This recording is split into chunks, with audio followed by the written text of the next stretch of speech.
Welcome to Watch, Review, Repeat. This is the podcast where two best friends discuss the latest in film and television and then do it all over again the following week. My name is Colton Brown, and joining me, if he can fix his damn webcam, is Andrew Meadows. Hello, sir. How are you? Oh, he fixed it. We're good. I'm doing well. I just had my spring break. It was a short break. We're already back in action at school. Trying to stem off the coronavirus outbreak at this current moment in time. The rumblings are that we may have to go online if things get too bad in Philadelphia, which fortunately, as of recording, I don't know that there's been a reported case, but like all that shit's everywhere. It's outbreaks, spread, it's just a matter of time. So hopefully you're keeping healthy and well on your end. Yeah, so far so good. I haven't had any problems. I shake hands and talk to people on a daily basis. Like I cannot avoid human interaction. So yeah, I don't think the car lot's going to a remote online version anytime soon. So no, I'm at the forefront of the disease of the outbreak, and I can just say that after every handshake, and for me, I'm not dirty, okay, but I'm not like pinnacle. Just wash your hands every now and then, man. That's it. It's not every a big time, deal. every time I shake a hand, I'm hand sanitizing. It's good. It's good practice. So, it's good practice anyways. We're here. We record remotely anyway. So even if we get stuck in our homes, we might not be seeing a whole lot of movies. But yeah, we got lots of Blu-rays on the shelf. So we got TV shows. So we could figure it out. We'll be fine. But we are talking about a movie that was released in cinemas about a couple weeks ago now. It is called The Invisible Man, and I think we were looking forward to this one. A little low-budget Blumhouse horror take on The Invisible Man, kind of riffing on The Invisible Man as I guess is it a franchise? I guess you could call it. It's originally a book, kind of 1930s, became part of the classic Universal horror icons, and here we are with it. So we're going to talk about it. We also talked about The Mandalorian very recently. I hope everyone has had a chance to check our coverage of that out. I had fun recording that episode. It was a really fun episode. I think Andrew was the most into it, at least that I've seen in a while.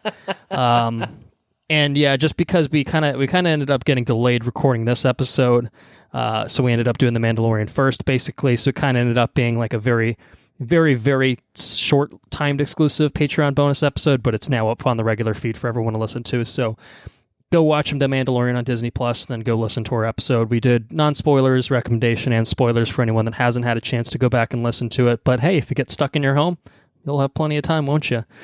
All right, so The Invisible Man. Do you have any fun facts related to it by any chance? I do have a fun fact for The Invisible Man. Yes. All right, do tell. So, in the book, the H.G. Wells book, published in 1897, a scientist, he's a researcher in optics. He finds a way to change his body's refractive index to that of air. It's pretty legit. So, Must be a good scientist. So he changed his refractive index to that of air, so it neither absorbs the light or reflects it. It's just it refracts the light, but just like air, which is pretty interesting. It never occurred to me of how he became invisible, but the actual mechanics of how it works. Yeah, it's interesting that they explain it other than just being. I mean, it's a little sciencey, wincy kind of whatever kind of thing, but there is at least an attempt made there, right? Of being like, I mean, this is what happens. This is how it works. Yeah, that's interesting.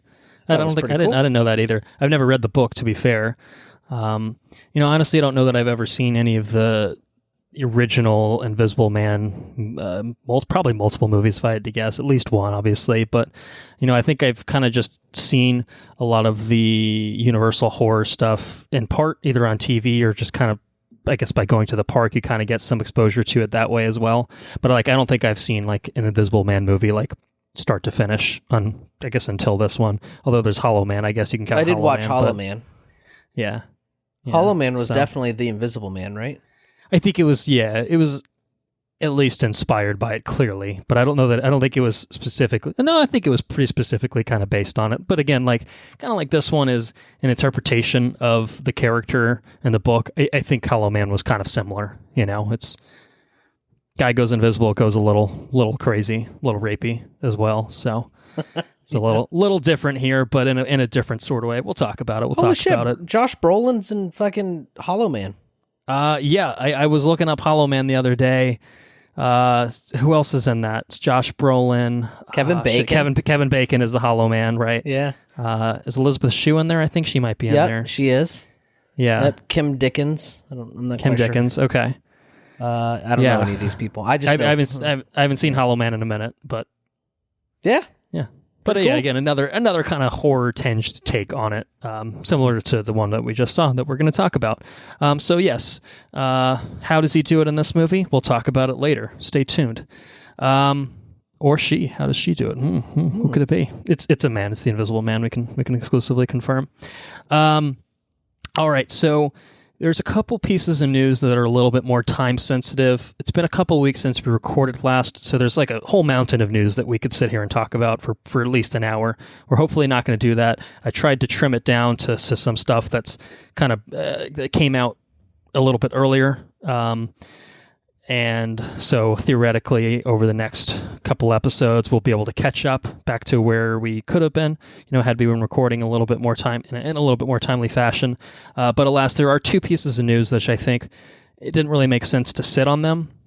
Whereas the other things are trailers. Trailers are going to be trailers, you know what I mean? They're not going to really change. But, some other things are kind of, like I said, a little bit more time sensitive.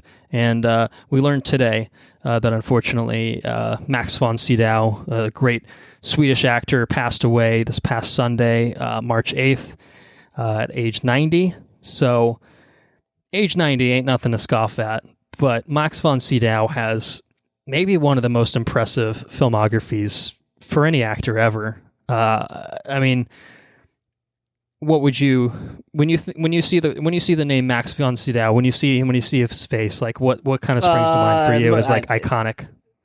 That role, he most recently, the first thing that comes to mind is the Star Wars. Star Wars, yeah, right. And so yeah, he was in The Force Awakens, Lor San Tekka, kind of a bit role at the beginning, but added a little gravitas to even just a bit role that kickstarted this sequel trilogy. Star Wars is coming back, and then Max von Sydow shows up, and you're just like, all right, there's a stamp of legitimacy here, if nothing else, from that. For sure. He's also in Game of Thrones recently on TV as the Three-Eyed Raven, if you recall. That's right. Yep. I know we like to forget about that show, but that was, I do remember, a legitimately interesting storyline, even if it ultimately paid off into being absolutely nothing. Not his fault, of course. But I think you go back a little bit further. For me, The Exorcist, one of my favorite horror films of all time. It's a great role for him. He was in Minority Report. Minority Report, one of your favorites films, David Lynch's Dune, 1984, which I still haven't seen. Still on my shelf, but he's in that. And something I started... Kane? Solomon Kane. Yeah, something I just started watching today since I learned about his passing. I don't know about Solomon Kane, never mind. I've never seen this movie. It's been sitting on my shelf as part of the Criterion Collection for probably a year or two at least now. Right. I started watching The Seventh Seal, which I know you have seen. I think we've talked about it. I could be wrong. Maybe. I thought you had. He's playing he's having a chess game with death. I thought it sounded fucking cool. I wanted to see that. I know we talked about it at some point. I was thinking that you had seen it. But yeah, I started it. I'm about 40 minutes in. I didn't have time to finish it, unfortunately, before we started recording tonight. But 40 minutes in, it's incredible. Is it really? Yeah. It's one of 11 films that he made with director Ingmar Bergman, which, that's quite the rapport they must have had to work in so many films together. And this was the first film that he made with him.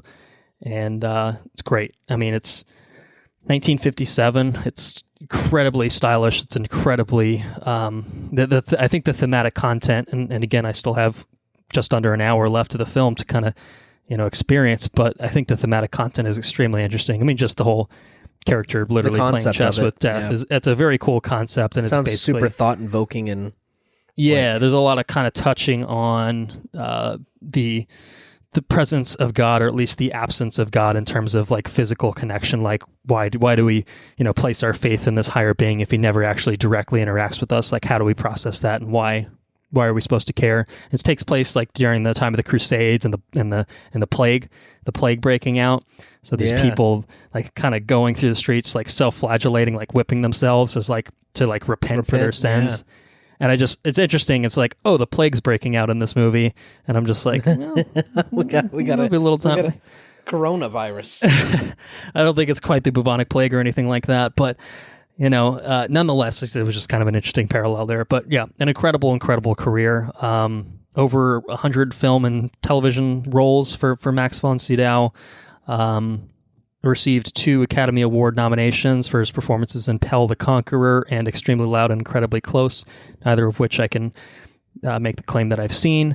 But I'm sure he was wonderful in those, and as he has been in, I would say, every role that I've seen him in. But yeah, certainly those recent roles, Star Wars, Game of Thrones, stick out. And then, yeah, Exorcist for me is a big one. I just, Exorcist. He was the priest, wasn't he? He was one of the priests. Yeah, he was the older priest in it. Yeah. So those are kind of the ones that stand out for me. So a great career, a storied life, I think we can say. So rest in peace to Max von Sydow. Great actor. And the other kind of timely thing that we should talk about, I think I might have cursed us, because I don't know if you recall, you probably don't, but I'll remind you. The end of our Mandalorian coverage, I started talking about how 2020 had so many great things on display, like, oh, we got some great stuff coming out, excited about Mulan, excited about this, excited about that. We were a little excited about No Time to Die, but turns out we're waiting a little bit longer for it, aren't we? This is fucking stupid news. What?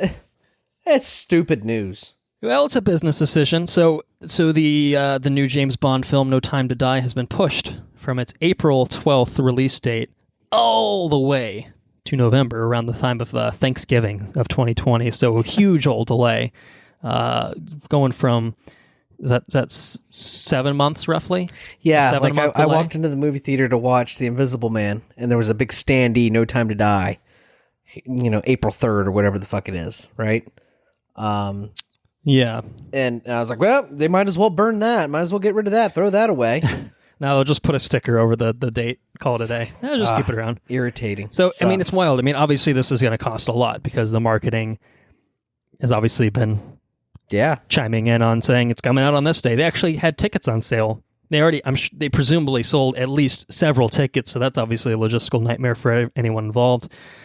But this is a business decision based on the fact that although in America our response to the outbreak of the coronavirus has been tepid, to say the least, it's been a little bit more, it's been a little bit bigger. And other countries, certainly China, has basically kind of been the epicenter of it for the most part. And cinemas are basically shut down there. And things are kind of shutting down elsewhere too. Italy's imposing like a quarantine basically for almost a month, something like that. They just announced that. So theaters aren't open is kind of the thing. And with no real end to solving, the outbreak in sight, at least in the foreseeable future, it's kind of a question of, hey, if we put this movie out in a month, who the fuck's going to see it overseas? People will see it in America because, again, we don't really, ain't gonna stop us from seeing, us being Americans, and probably us literally too, from seeing some James Bond action. But it is, if you're taking some of your biggest markets, and James Bond films traditionally do well in Europe. I don't know how they do in China, but clearly they're expecting it to have some sort of, European play there. Right. So it's you hope that things are resolved by November. I mean, that's a big old delay. And again, I don't think it's really a case of, oh, we need to get this movie right, we need to reshoot things. Maybe they'll end up tinkering with it because they have so much time to play with. Those visual effects better look incredible, is what I will say. Do you think they just pocket it? Do they pocket it to the end of the month? Or do you think they just stick it in their pocket, or do you think they continue to polish?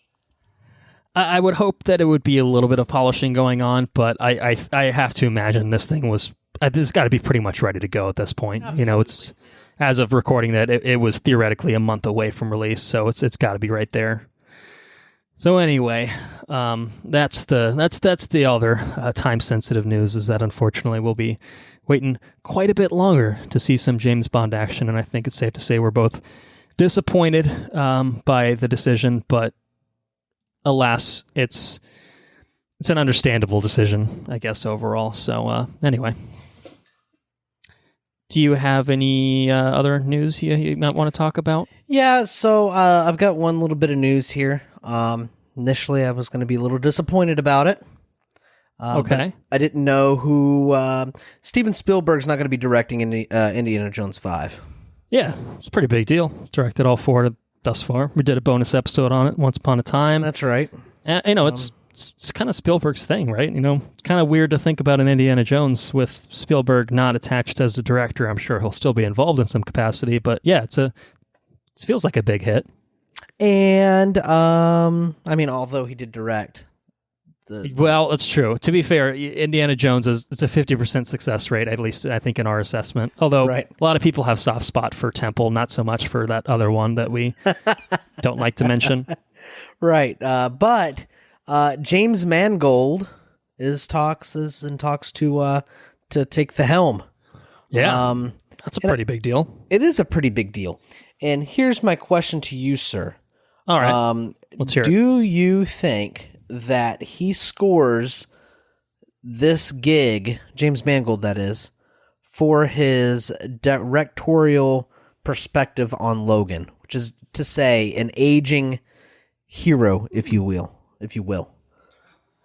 Yeah, that's actually an interesting parallel, one that certainly makes sense. I don't think Indiana Jones is going to have, a little daughter running around chopping people's heads off and shit. So I think it'll be different tonally, but I think thematically I could definitely see those parallels. So that's interesting. Yeah. I think more broadly, it's not only because of that. I think it's partially because of that, and also because I think his body of work has been pretty impressive overall. Yeah, he's a very good Ford v director. Ferrari recently, showed a lot of chops. I think if nothing else, Logan had a lot of probably good hand-to-hand action and choreography, and then Ford v Ferrari kind of showed, a little bit more on the vehicular side, which Indy has always kind of had some sort of chase sequences part of and it. Stuff. So I think you can kind of get a bit of, best of both worlds approach, at least with just those particular And the way he films. frames his shots. The way that's what I mean. Ford v Ferrari was beautiful. Logan was a beautiful film. Even going back to 310 to Yuma, he did 310 to Yuma? Yeah, it's been a while since I've seen it. But I it's a love great that film. movie. It is a great movie. So, and I think I feel like he's done some other things that I'd have to. You know what? Let's take an old deep dive on the James Mangold film. James and see what else he's been Mangold. up to. Oh, that's right. He did the Wolverine, of course. Not the first Wolverine, but the second one, the one in Japan, which was 2/3 of a good movie in my assessment. I don't think I ever saw that. Logan felt more like maybe he had a little bit more control over it, whereas the Wolverine kind of reeked of studio interference. And I wouldn't be surprised if that was not to just make the studio the scapegoat for a bad third act, but it does feel very, I don't know, it's such a different film from Logan that it's kind of hard to look at that and think that, oh, he completely wanted to do that. He also did Night and Day with Tom Cruise and Cameron Diaz, which was fine for what it was. Walk the Line, the Johnny Cash biopic with Jaquan Phoenix in it. Oh, yeah. 2005, it's been a while. And a few others. Identity, John Cusack, Kate and Leopold, with was like Meg Ryan and Hugh Jackman. Girl Interrupted, Winona Ryder, Copland, Sylvester Stallone. So, pretty. He's done things. He's been at it for a while. He's been at it since the 90s. So, he's been around the block a few times, and I think he's got the credentials for it, certainly. And I think his recent output, I think definitely just going back to Logan and going back to Ford v Ferrari, those are the two that kind of you kind of smash those two kind of sensibilities together. It's obviously the same director, it's the same sensibilities, but I think I think you can kind of reasonably strike a tone between those two that feels appropriate for an Indy 5. Harrison Ford still coming back, playing old Indy. I don't think we have any other details. I think it's passed through 5 different writers' hands at this point. I think they've scrapped multiple scripts, not the 5 people revising the same script. So, well, I guess we'll see. I guess we'll see kind of what happens with it. You know, for me, it's again still worrisome to some extent that Spielberg's not doing it. I'm not sure what he's up to. I know he's doing West Side Story, but I don't know if he's kind of just taking a step back from directing. Maybe maybe he's just kind of feeling like, hey, if I've left my mark on the film world, which it's made plenty of excellent films, or what. But yeah, so seems like it could have been a real worrying story, but maybe not. Although it is worth, again, I guess, reiterating, Mangold only in talks still, right. So he's got to sign on the dotted line. But they throw him those. It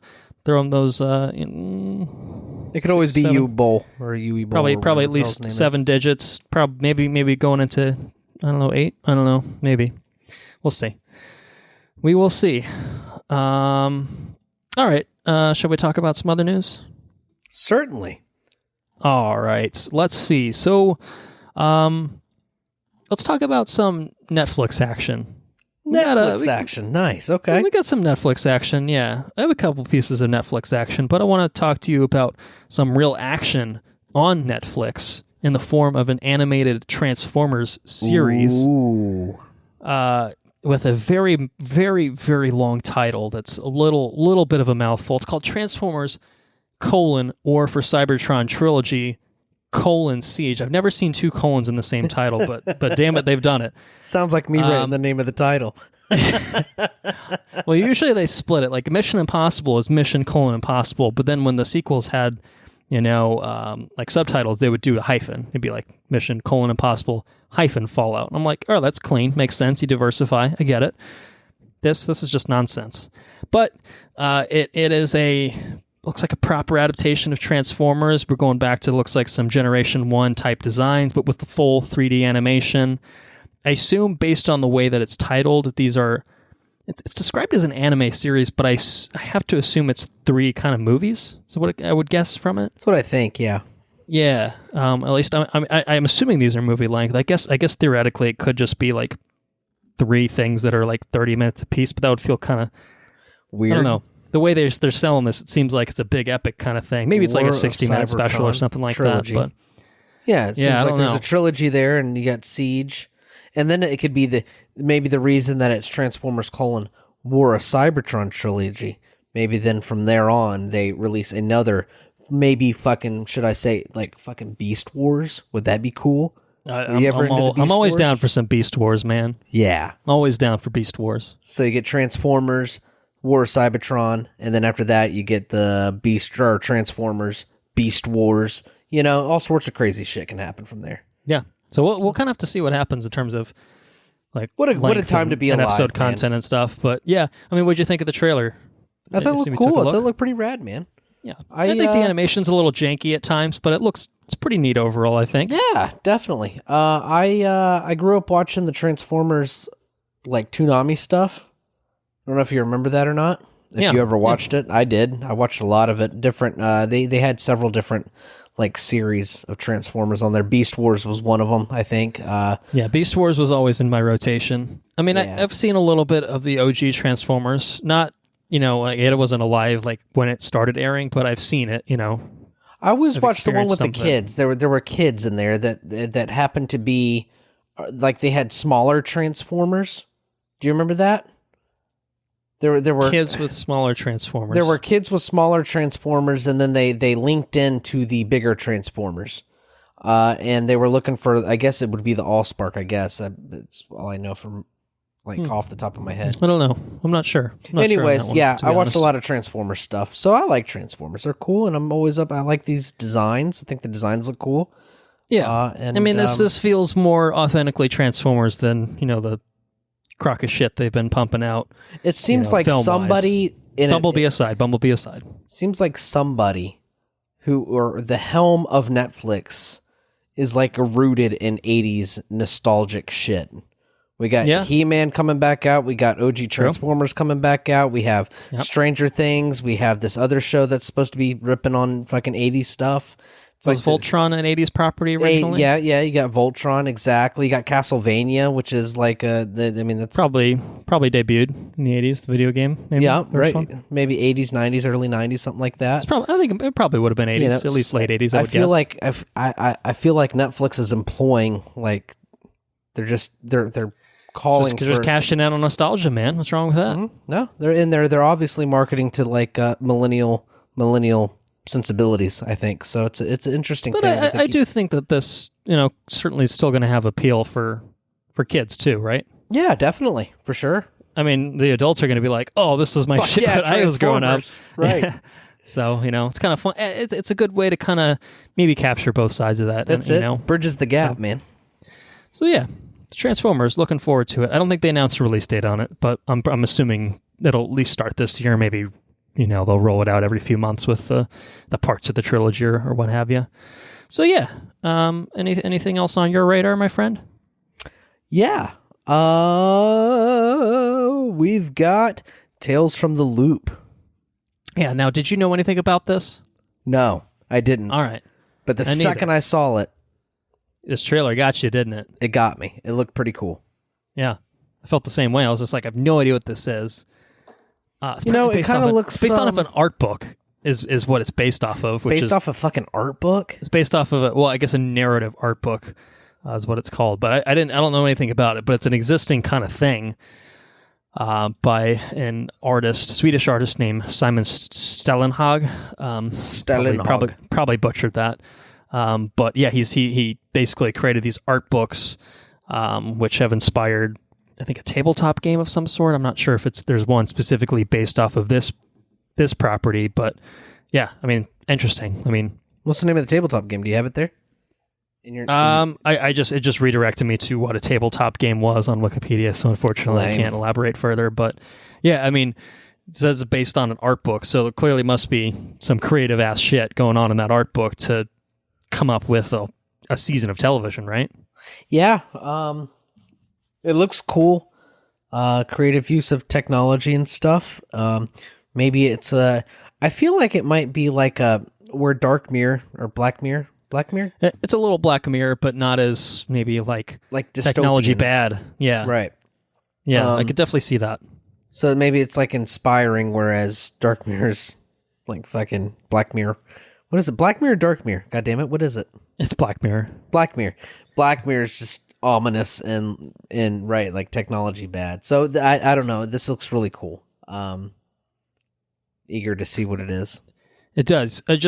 For anyone that didn't catch the trailer, Tales from the Loop explores the town and people who live above, quote unquote, the Loop, a machine built to unlock and explore the mysteries of the universe, making things possible that were previously relegated only to science fiction. And we do get a lot of science fiction-y type things happening here. There's a big robot that's kind of remotely controlled. I don't know what's going on with the house, but it's like exploding upward or some shit. There's like kind of beams or something, maybe kind of, I don't know. Yeah. I don't know. There's some weird shit going on, but I can tell you another piece of information that may get you excited. 8 episodes. That'll probably get you excited a little bit. Nice and tight. All written by the same guy, Nathaniel Halpern, who wrote 12 episodes of a little show called Legion. So really? So I think that's some good cred right there. That is some good cred. So yeah, I think it looks pretty cool. April 3rd is when it drops. Amazon does an all at once type thing. So you can binge to your heart's content in a little less than a month's time. So there you have it. Yeah. You want me to talk about my other piece of Netflix news? Let's talk about it, dude. It's a little teaser action, little official teaser action for a show called The Eddy. Shot real well. Thought it was shot real cool. Shot real well. It's a very stylish teaser. It's basically just kind of a one take following this man as he approaches the Eddy, which is I guess a jazz club of some sort. Did any of those names pop out to you? Yeah, they were slapping on here. One particular guy certainly did. Chazelle, I think his name is Damien Chazelle. Yeah, that name rung a bell. So this is the man behind Whiplash, La La Land, First Man, and he is he's directing the first 2 episodes of this 8-part series. I think he's involved in a producer role as well for the entire series, but he's a very talented individual. Gets you excited when he's directing something, you know? Yeah. He's one of those kind of guys. Jack Thorne is the writer on this. I'm not 100% on what he's been up to, but they were touting his name like he's the business, so maybe he is in fact the business.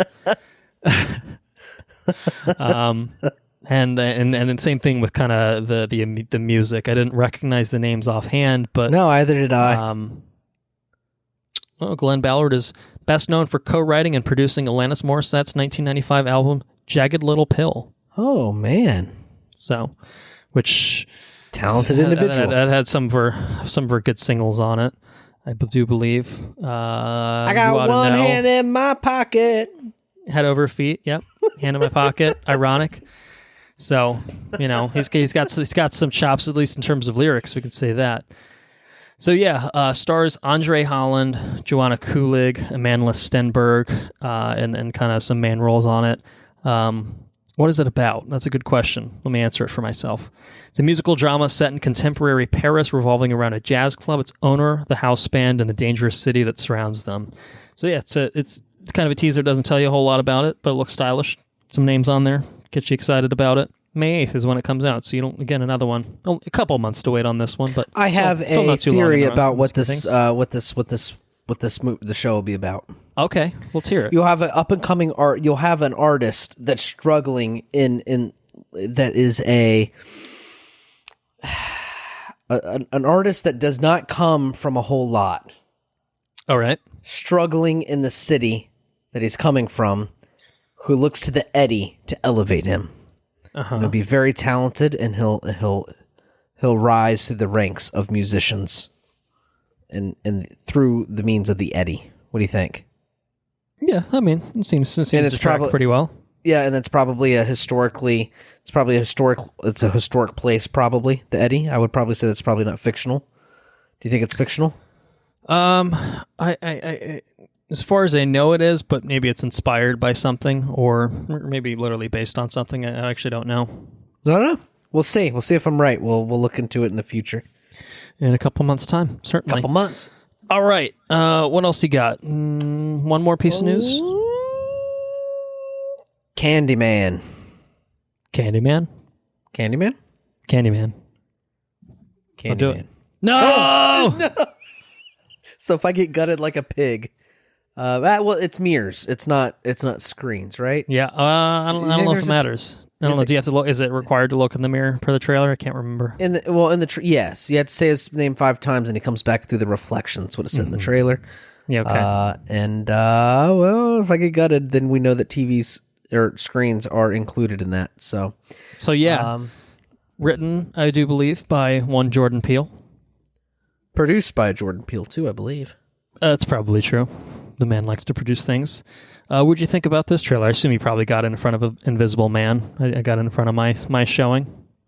I don't know if I did. I know I got it. I'm sure you got it on your YouTube screen then, if nothing else. I got it on my YouTube screen. I got Bloodsport or whatever the fuck Vin Diesel coming out. That's what I got. The Vin Diesel one? Yeah, that's what I got in front of my... Anyways, yeah, so no, I got this on my YouTubes, and it looks pretty cool. I think so too. It definitely looks it definitely has like the I feel like I'm watching a 90s slasher flick in this trailer. I mean, it definitely has the same exact vibes, I think. So sure. Same sensibilities, where I think the movie that we're talking about today feels kind of different. I don't know why. But anyways, this looks cool. I'm all about it. I'll definitely go see it. Jordan Peele is one of those people, kind of like Giselle. If you see his name attached to something, you should probably watch it. Or at least attempt to. Still haven't watched Twilight Zone. I'm slapping myself for it. I need to watch it. But perhaps I will. If it was on Netflix, you would have done it by now. It's really that CBS All Access. I think that's creating quite a hurdle. You know what I mean? It's true. Yeah. If it was Netflix, I would have grinded it out in like a weekend. But right. Yeah, I think this looks really cool.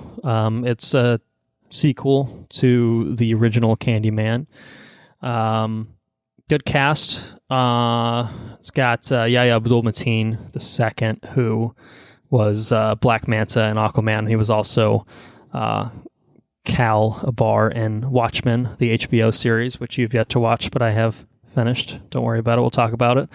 And it looks good. I think visually, it does kind of replicate, I think, that kind of old school horror feel. I guess we're talking about 90s horrors feeling old school. That means we're young, right?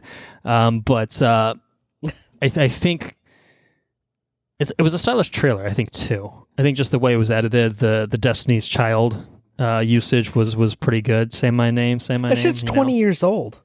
Well, I mean, Beyonce is... Dude, no, I'm not talking about that. I'm talking about the fact that 90s slasher flicks are 20 years old. Think about that. We're getting old as fuck, dude. We're getting to be old men. I mean, 2 decades old. It's really more than 20 years because you have to literally go more than 20 years past to even just dipping your toes into the 90s. You know what I mean? So it's more than 20 years old. More than 20 years old. I mean, this is like it's kind of shit. You watch. When you're a kid, you're not supposed to watch it. Of course, don't tell mom and dad. But that's it. We found it. We found a way. We found a way. Life finds a way. But yeah. Anyway, looks good. Looks good. I think this is June 12th. Yeah, June 12th. So nice little summer horror movie.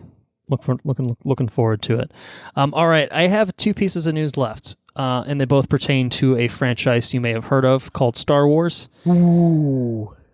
So one is kind of cheating. It's not strictly speaking related to film or television, although perhaps it could eventually dovetail into such. Do you want to hear about the film-related thing first or the non-film-related thing first? I'll leave it up to you. Let's hear about the film-related thing first. All right, so yet another Star Wars film has been announced. It's being in production. Well, sort of in production, not actually in production. It is to be written and developed at this point. Who knows what that means?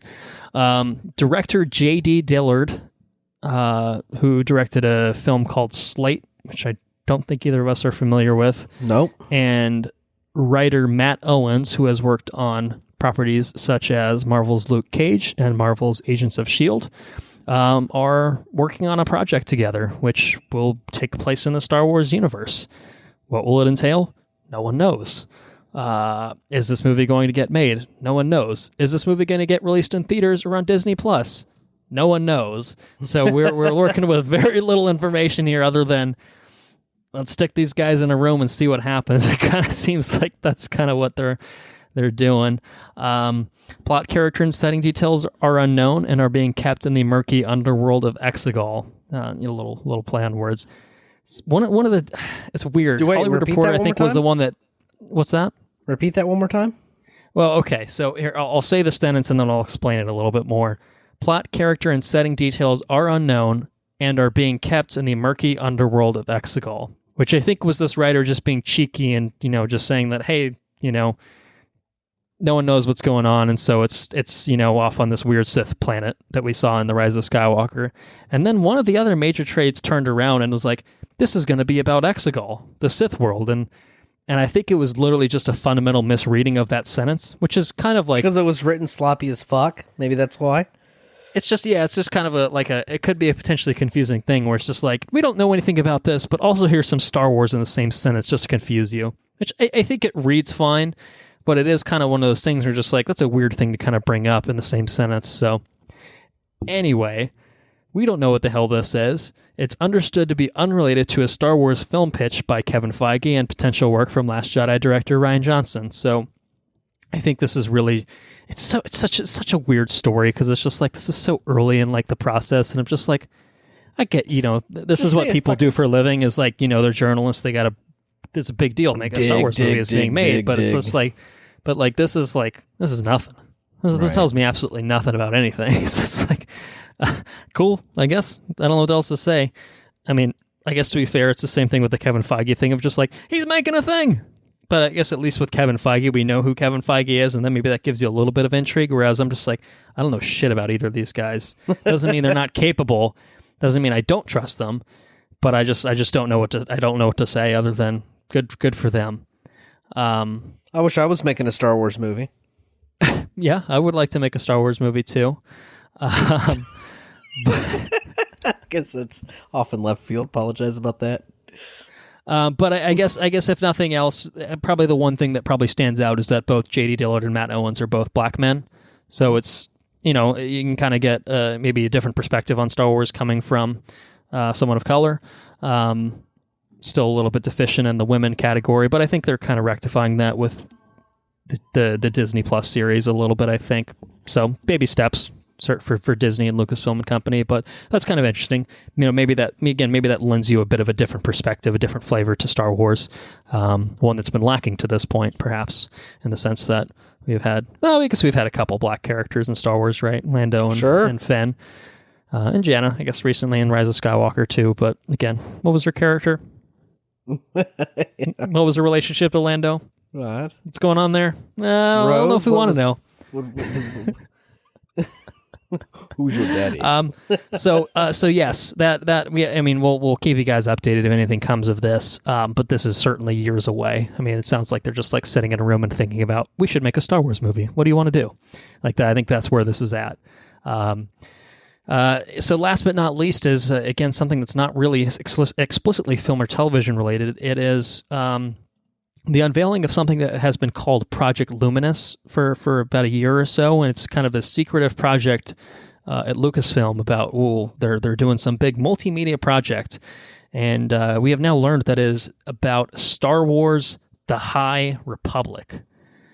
No, they're not getting stoned. Although maybe they are. I don't know. Maybe things are different. Star Wars: The High Republic, not the Old Republic, it's the High Republic. This is 200 years prior to the events of the Phantom Menace, where the Galactic Republic and the Jedi Order are at their height, serving and protecting the galaxy. So we are getting brand new stories, basically, that are going to be set in this kind of new, previously unexplored era of Star Wars, certainly at least within the new canon. I don't think 200 years is far enough. Maybe not. I don't know. So we're getting books, we're getting comics, we're getting adult books, we're getting children's books, comics, kind of related, new characters, obviously. Probably some characters that would still be around. Looking at you, Yoda, you probably got a little bit more hair. It's a little less gray, but he's still around. So 200 years, you're not sold on that. I mean, would you? No. Okay.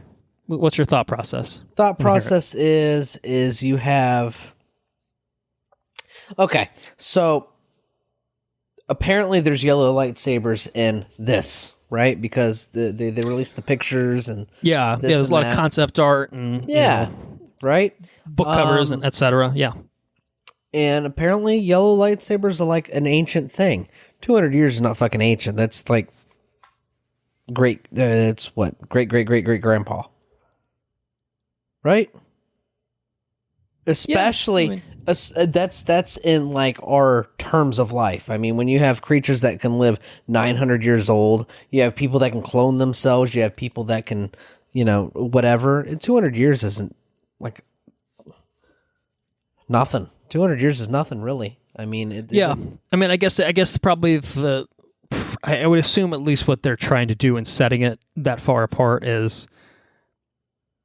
I mean, I guess you don't want to make it radically different. You don't want to make it. Yeah, it's close enough. Right. Okay. It's close enough, and again, you can still pull on certain like Yoda's 100% popping up in these at some point. There's no doubt in my mind.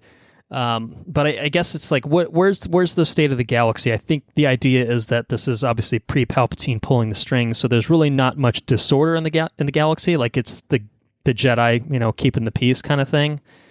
But like. I guess, I don't know. I guess I'm a little... Because there were no Sith for thousands of years. Well, that's what I'm wondering is... Right? So why not make it... Why might it make it like... If it was not 1,000 years, make it 500 years after the last Sith died. You're at the peak of your existence. And you're still... You're still old. You know what I mean? But I don't know, and that's if it's. I just wonder, is Plagueis around at this point? Like, is Plagueis' predecessor around? Like, you know what I mean? Like, like what are the Sith up to? And like they talked about. Did you watch the little announcement trailer they put out? Like a little 4-minute video.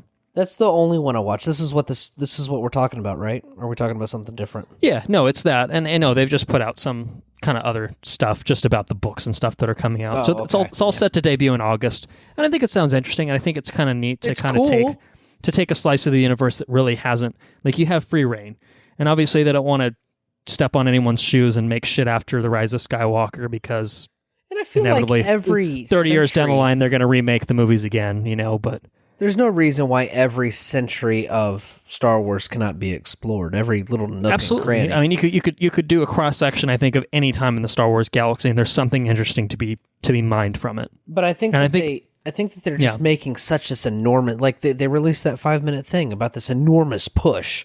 We've got this enormous undertaking of exploring this unexplored area of Star Wars that took place 2 centuries ago. It just doesn't seem like all that groundbreaking. Yeah, it's not. I mean, again, it's just a matter of time until they do the proper Old Republic. I would have to imagine at some point. I swear it's been rumored as a film for years now. Yeah, I mean, I don't know. Be silly maybe it's for them because to I not wanted Old Republic. But I mean, maybe this is somewhat a cynical viewpoint of it, but it's like, maybe they don't see this as being anything beyond books and comics. And they know that, like, the only people that are going to give a shit about this are the people that already give a shit about that sort of thing. You know, it's like, it's not really going to... I took it as something different. I took it as, this is our new push. This is our new... Maybe. And that's what I'm, like, you know, if it hits big, maybe they think, all right, let's put a television series that takes place at this time. Or let's take one of those characters that we debuted and make a thing of it. And the book or something like that, and we're going to make a movie about her, right. You know, or something like that. Or one of, you know, the Kevin Feige movie is also going to be a High Republic movie, and we just don't want to give the details on that yet. Like, maybe it is a part of it, a next cinematic push. But I also, again, just kind of cynically wonder if this is like, yeah, you know, this is just kind of a way for us to let our writers be creative within a space that we're comfortable conceding, and so that way we can reserve the Old Republic for the next phase of films, right, or the post-Skywalker stuff to be the next set of, like, these are the big things that we do and stuff like that. We'll see. I don't know. TBD. Look, I'll tell you what. I mean, I think it's relatively interesting. I don't think it's groundbreaking in any sort of way, obviously. It's Jedi. They look cooler. Honestly, they look better than they did in the original, or I guess the prequel trilogy, really. And so I think it's cool. There's absolutely potential there. But it really just kind of... I think it just remains to be seen. She has that, like, crown on her head, and she has a yellow... Yeah. I think she has a yellow lightsaber. I think it just remains to be seen, like, what this ends up becoming. If it's more than just kind of, you know, a few neat books and comics and stuff like that, or, you know, if it really kind of becomes a springboard for something else. And what's more is the villains. The villains in this aren't Sith. That's true. Like, they're like... Pirates. They say they're like Vikings kind of type thing. Yeah, I think they call. Yeah, that's exactly that was their comparison point. You know, they're wearing like masks and they just steal shit or whatever. Like, that's kind of fun. It's kind of a neat kind of riff on villains in a Star Wars universe. A little bit of a fresher take than. Look, it's a Jedi, but they're bad, and they also have lightsabers that are different colors. Like, I think that maybe adds it adds a neater wrinkle layer to it. Right. So I think that's a good point. So yeah, we'll keep tabs on it and see how it goes. I'd be curious enough to certainly crack open one of those books, or at least the comics, and kind of see where it goes. So yeah, that's the news. Didn't quite make it to an hour, fortunately, although we came a little closer perhaps than intended. Time for The Invisible Man. Time to disappear into our discussion of it. Invisible Man, yes. The Invisible Man was written and directed by Leigh Whannell, based on the original novel, sort of based off of the original novel by H.G. Wells, a reboot of the, again, 1930s Universal Horror film series. It stars Elizabeth Moss, Aldous Hodge, Storm Reed, Harriet Dyer, Michael Dorman, and Oliver Jackson Cohen. When Cecilia's abusive ex takes his own life and leaves her his fortune, she suspects his death was a hoax. As a series of coincidences turn lethal, Cecilia works to prove that she is being hunted by someone nobody can see. She's being hunted by what you might say is... The Invisible Man. Correct. Absolutely correct. Box office, a success story here.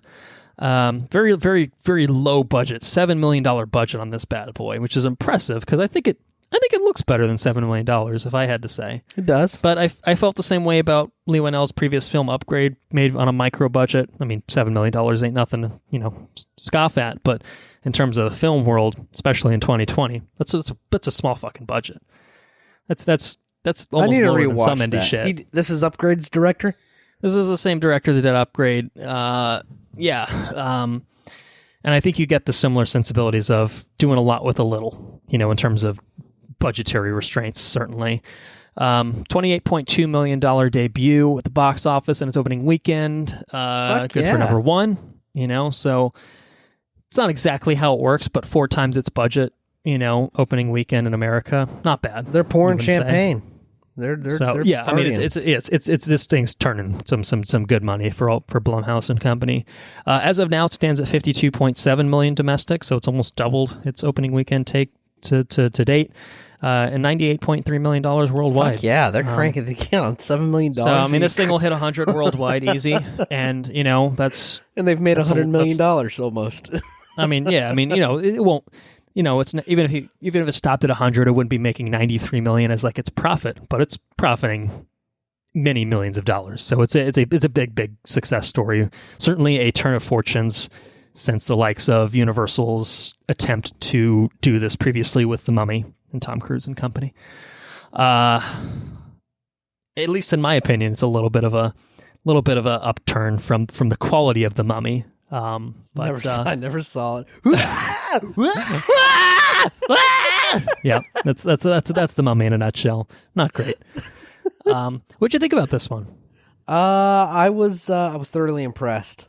Okay, thoroughly impressed. Thoroughly impressed. All right. I went and I saw it with Sarah, and there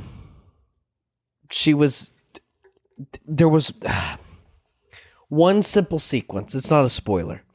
There's a dude running down the street. She goes out to check the mail, and it's quiet. Yeah. The sound design in this one sequence was fucking phenomenal. It was so good.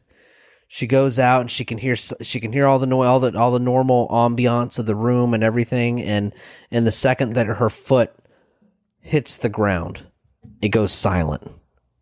She goes outside and she collects the mail to look at the mail. And then all of a sudden, there's a fucking jogger, and the jogger's just jogging. He's not doing anything crazy, but the way they framed it, the way the sound design was, and the whole 9 yards, it was fucking. It made you squirm. It made me squirm a little bit. I was caught off guard. I jumped, and it's just a runner. It's just a dude jogging, right? And that goes throughout this whole movie. It was there's the like. It's the best way to describe this without sounding like I'm being stupid. Like I don't know. Tread carefully. Humans have the it's just a fear of the unknown, and I think that's what kind of frames a lot of horror movies. Is like what is that? What's going on? Just a sense of unease about not knowing what's around the corner or what have you. And when you frame a whole film around nothing is really going on, it's because whatever's going on is invisible. It creates this hyper tension, right? Because you don't know if something is happening right now, right in front of your face, but you can't see it or what have you. And the film really shines when nothing is happening, and just the unease it creates, and it does a really good job of creating that tension where, right. At least in my experience, I was like looking all around the frame. I was just like, yes. Is there a hint? Is there going to be an object that's going to move in the background? Like is there going to be some sort of subtle hint that there's someone there, that the Invisible Man is there?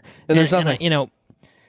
It's an interesting movie, I think, in multiple ways. The first thing I guess, sorry to cut you off. You're fine. No, it's good. I was just going to say, I feel like when this first trailer came out, I felt like when I watched it, I was just like, well, there's the fucking movie, isn't there? And I kind of felt like that actually wasn't overall true. No. I thought that there was still a lot that they actually ended up holding back that I didn't see coming. Certainly some stuff we'll talk about in spoilers. And I thought it was legitimately surprising and shocking at certain moments. And I think that, I guess maybe this is somewhat of a spoiler to say. I don't really consider it as such. I mean, the trailer basically gave it away. There's an invisible man in this movie. You know what I mean? Yeah, there is someone that is invisible and is manipulating this woman, and I think that the kind of the themes that it ends up touching on as a result of that are super, super interesting and super topical. But, for me, it's never really in question. I think for the audience, it's never really intended to be in question that she's crazy and she's just making it all up. Like, I don't think it's ever intended to legitimately feel like that. I think it instead reframes this film about gaslighting. You know what I mean? Like, it's literally like, oh, well, you're silly, like, why would you, how could you think that? You're so dumb. Like, like, I can't believe you would think that. Like, and it's just the way that it handles that by making it, a horror film about this woman's trauma and how she keeps getting re-traumatized by the Invisible Man. Like, it's like I said, it's interesting and then it's effective. It's effective from a horror standpoint of just watching this film and again, experiencing it as a horror film and always having that tension, that unease of just being like, well, where is he? What's he doing? Where is he? What's he up to? Like, we know he's around here somewhere. That fucker's around here somewhere. What's he doing right now? Where is, what's he doing?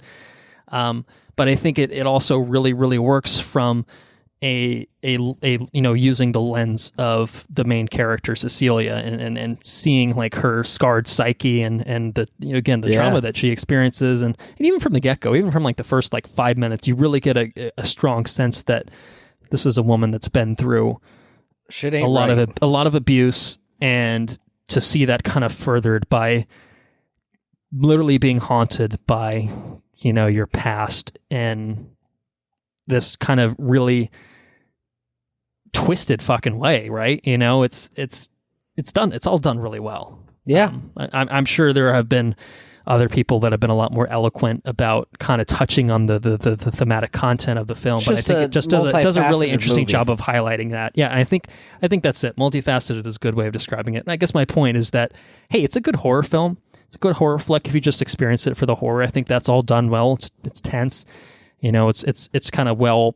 I think the plotting is strong. It's got a good pace to it. Mm-hmm. And it kind of always kind of picks up and kind of gives you something interesting every kind of sequence. But I think you can take a step back and like it is almost kind of a cut above that. It's not quite hitting on the same thing that like your Jordan Peele films are. I think Jordan Peele is writing his films probably from the perspective of a black man, and Leigh Whannell is not a black man. He's not even a woman. You know what I mean? So he's kind of infusing kind of his own viewpoint into this, but I still think it's pretty on point. In terms of kind of capturing. Trauma, abuse, manipulation and stuff like that. And it's stuff that you can certainly experience as a man too, but obviously it's transposed into a woman's perspective. And I think that's kind of the most commonly seen thing, unfortunately, in our society. So, and I think that's a good choice. But it doesn't make the message any less valid. I think it's a bit more Hollow Man-esque in that the Invisible Man, the titular character, is the villain of this film. You know what I mean? Hollow Man, Kevin Bacon ain't a good dude. I think he's literally raped someone in like 30 minutes into that movie, and are just like, are we supposed to like this guy? You know what I mean? And right. And I think this one kind of does it in a smart way by not having the Invisible Man as your main character, but the villain really. And I think that's really it's a super interesting perspective to kind of take with this project. And it's a really smart use of it. And I think it does a lot of smart things in terms of kind of modernizing the Invisible Man as a concept. Yeah, for sure. Just in kind of the mechanics of how he turns invisible and such. I think that's all really, really interesting. If I had two big points I wanted to harp on in terms of why I first of all, I guess maybe it's probably clear already, but if I haven't stated it outright, I thought this was excellent. I thought this was really, really good. This is probably my favorite movie so far this year, which we're only 3 months in, but like, but sure, still a valid point. What's the bar? Birds of Prey, Sonic, yeah, whatever. But like, this has been a cut above, some of the stuff that I've seen recently. Where I'm thinking, oh, this is legitimately fucking good. And not even in a 100% way. Like, I think this is legitimately a really good film. My 2 points: Elizabeth Moss, incredible. She carries this movie, and I think it's it's not discounting the contributions of this supporting cast, but this is her movie, and she owns it, and she's always great. I still haven't seen Handmaid's Tale, but I know I've heard nothing but good things about her in that, and obviously about the series. I think for the most part in general, for me, I see her as Peggy from Mad Men, and this is a very different role from Mad Men, but I'm a fan of her. Not a fan of her beliefs in Xenu, unfortunately. It's a real blight on her existence in my opinion. But nonetheless, she is extremely capable and talented as an actor, and I think that She gets the spotlight here, and she just absolutely owns it. The other thing that I would like to highlight as my kind of second point is the sound design, which is something you touched on already. Yeah. Sometimes it's very subtle, but it's there. And It's always there. If you can experience this, I think unfortunately everyone's kind of shit out of luck at this point with it being too late. But I saw it in Dolby. Oh, you lucky fuck! And you know, like there's just the way the movie's constructed, Dolby adds a lot. And I think this is one of those that, you know, if you happen to purchase some fancy speakers or anything recently, and you're renovating your home theater setup, and this comes out on 4K Ultra HD. I don't know. And you happen to have a couple of Atmos speakers. Yeah, I could definitely see this being a good kind of demo piece because I think it's a film that I would like to rewatch. I don't know that I'll get a chance to see it in theaters again, but I think that honestly, just purely on a design standpoint, there's a lot going on. I think you may not realize it the first time, but I think that with the right type of setup, you get a little bit more of a sense of it than you probably would otherwise. So those are my two big things. I thought it was an excellent film. Huge fan. Big success. I'm glad it's doing really well. And again, for a movie that was made for $7 million, I don't think it looks it at all. I would say at least 3 times that would be my starting point for a budget. But I'd agree with you. I thought it was outstanding. I can't. You're taking the words out of my mouth. All right. Well, still a little bit of your thunder then, unfortunately, but that's okay. So any other non-spoiler thoughts on your end? No, we can get right into recommendations and then spoilers. All right, recommendation, probably unanimous on this. I'll let you take it. Biggest, I think the best, what was it? The loudest, the biggest screen you can see it in. Right? Yeah, so, for sure. Yeah. It's not even the loudest. It's actually, the movie plays on silence. Probably the most, probably the most robust. Yeah, I think so. Yeah. Dolby's like an Atmos setup is tailor-made for this kind of movie, right? I'm all about it, 100%. I thought it was outstanding. Yep, 100%. See it in theaters for sure, without a doubt. All right, well that was easy. Let's get into spoilers. Full spoilers for The Invisible Man. What stands out for you? The suit. We'll talk about the suit. The invisibility suit. All right. You have a question? The little Sounds cameras. Like a question coming? No, it wasn't really a question. It's more of an observation. The way that the suit was animated felt a lot like Annihilation. With the... kind of the third act kind of thing at the end? Yeah. Like it looked... Like I feel like it looked almost the same. Like it didn't... Obviously it didn't look the same, but the way it was just animated and the way it was kind of like... The suit looked kind of had an unworldly kind of vibe to it. Yeah, otherworldly. Yeah, that's a word. Yeah, I would agree with you. And honestly, I mean, this is just kind of just ties back into what I just said. I don't know how they. I mean, I think the suit looked good. It did look good. I don't know how they accomplished the suit looking as good as it did and animating as well as it did on a $7 million budget. That kind of blows me away and a little, right. I mean, I guess I'm sure there's a practical suit that they used, but it just looked really seamless. And obviously there's a lot of shots where there's literally nothing in frame other than the set, right? And so the Invisible Man's not part of that. But there is times where, when he gets the paint dumped on him, and you get more of the visual kind of blending of, you can still kind of see the suit, but it's covered in something, or I guess when he's shot later on, kind of stuff like that. Yeah. I'd agree with that. Yeah, I definitely just the design of it definitely gives some strong kind of third act Annihilation vibes. But it's a favorable comparison, I would say. Other than that, though, I mean, I don't have a whole lot else to say. The suit itself. I mean, would you think about the idea of like cameras mimicking the kind of a technology based Invisible Man instead of science organic based. Yeah, kind of changing his physiology in some way. It's literally just a guy slinking into a suit. 2 suits, I guess, as it turns out. 2 suits? How do you say at least 2 suits? Well, because he has his own suit, and then she hides the one suit away for Here's the the question I have for you. Mm-hmm. Who was the Invisible Man? All right, so, I mean, that's kind of the ending of the film, and I think it's Both?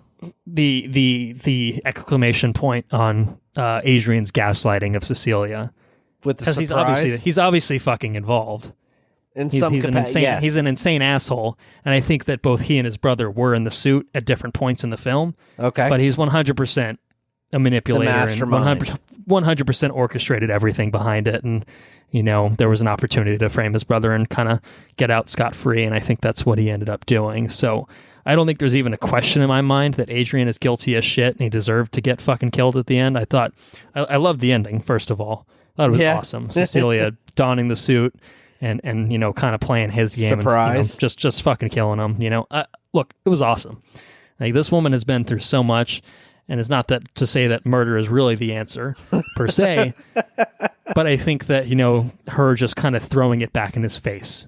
I think it's a really kind of poetic kind of conclusion to this to the story, a way for her to really be able to kind of close the chapter on that, right? The whole movie, she's even from the get-go, like, there's something a little bit off about it, and then once she really knows it, like, oh, there's literally an invisible man just stalking me, and it validates her concerns, obviously, and then again, for her to kind of get that final comeuppance, to get that closure, it was satisfying, because it was right. I really liked Cecilia as a character. I think I found her to be a very sympathetic protagonist, in the sense that, like I said, from those first 5 minutes, you don't see any abuse, but you can just feel, just from her acting, from Elizabeth Moss's acting, and the way that she is really, really quietly trying to slink out of this super fancy fucking, ritzy home. Something's not right. There's some serious history there, and she kind of illuminates that a little bit later in the movie, but you still don't really see that necessarily. You see a bit of it, more or less, with, I guess, just kind of the physical confrontation that they kind of have throughout the movie, but you don't see the history there. You just kind of hear about the history, and you experience it kind of through her eyes and through her fear, kind of in that opening sequence. Right. I thought that was really well done. So yeah, the ending was just kind of a good fuck you kind of moment, and victorious kind of celebration. It was good. It was just like horror movies too often end on like a gotcha moment or something like that. I didn't really think it was like a gotcha moment or anything like that. It was just like you know what, good. Yeah. What a good way to end this film. So I enjoyed that.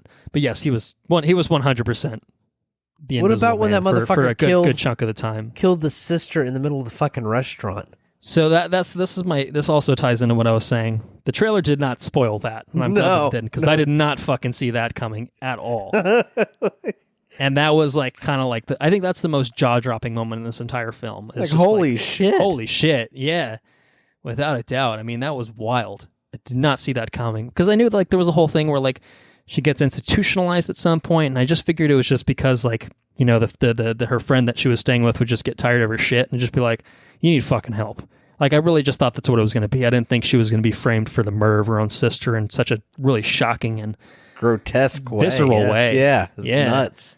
It was brutal. I mean, that was, I mean, that was a horrific moment, you know what I mean? But like, it was. But it really, again, it sells the terror of this film, and so again, like, just to tie it back into the end, like, yeah, I 100% believe that Adrian killed her sister. Like, there's no doubt in my mind. Like, I feel like the other, the lawyer brother was just kind of I think obviously when he was there in the house at the end when he gets shot, but like, I think most of the time it was the other guy. I think like the whole hospital sequence, he's beating the whole hallway sequence, and they're beating the shit out of every one of the security guards that comes running in. That was now that you say it was a, oh shit. The dude that directed that movie that was super visceral and violent and reboot. Upgrade. Yes. Upgrade. Yeah. There's a lot of kind of shots that are similar. Yeah. That seemed like an upgrade sequence. The whole. Yeah, for sure. And from what little bit I remember, because admittedly I fell asleep during that shit. But it's all right. You should rewatch it. I should rewatch it. Maybe I'll rewatch it with a demo of a certain thing. Of a certain thing. Yes. Anyways, yeah, that was a cool sequence. I I really appreciated when she stabbed the shit out of him when she was in the shower. Like, she called him out. She knew what she needed to do. It's like, I'll just cut myself. I'll kill myself, and then you're not going to get a baby. And, he... Yeah, that's another element. I kind of, didn't even think about that. It was just the whole... Well, so there was a moment where, like, they reveal that she's pregnant, and I was just like, oh, shit, did he go full Hollow Man at some point? I thought the same thing. Like, that's kind of what I thought at first, but then it seems like it's implied that I guess she just wasn't taking the birth control. Right. Yeah, which is a little less...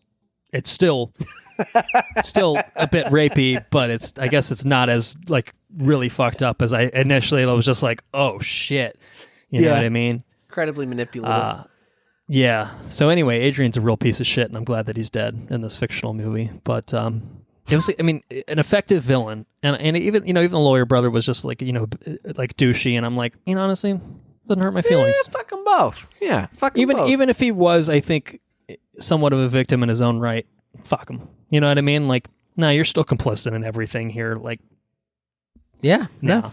Nah, you don't get the benefit of the doubt here at all. And but obviously he doesn't. He was sneaking around that sneaky suit. Sneaky suit. It's true. I'm glad that the cop, her friend, made it out alive. That dude was jacked. Who's that guy? He was jacked. Aldous Hodge. Aldous Hodge lifts some fucking weight. That's for sure. He lifts some weight. That's true. Yeah, he's fucking jacked. That's the first thing Sarah says. He was getting pummeled in the face, and I was just like, "Oh shit," and the daughter too. I thought the Invisible Man was pretty strong.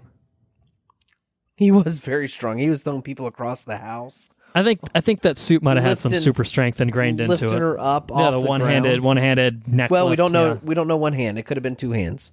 I guess that's true. But still, two hands. I mean, you got to lift somebody off the ground by their head. It's tough. Elizabeth Moss probably doesn't weigh that much or anything like that. But still, I wouldn't be able to do that. Not that I would try, but you would think that the jacked man could beat up on the Invisible Man just a little bit. I mean, he got his ass kicked hard, like to a pulp. Which, I don't know, but anyway. I liked all the little visual cues that they kind of had. The breath in the one scene where she kind of steps outside. It's kind of a classic kind of way to look at that. Even just the restaurant scene where you just see the knife floating for a split second, but you can't really process it until you see what happens. And then the knife goes into her Cecilia's hand within like a second.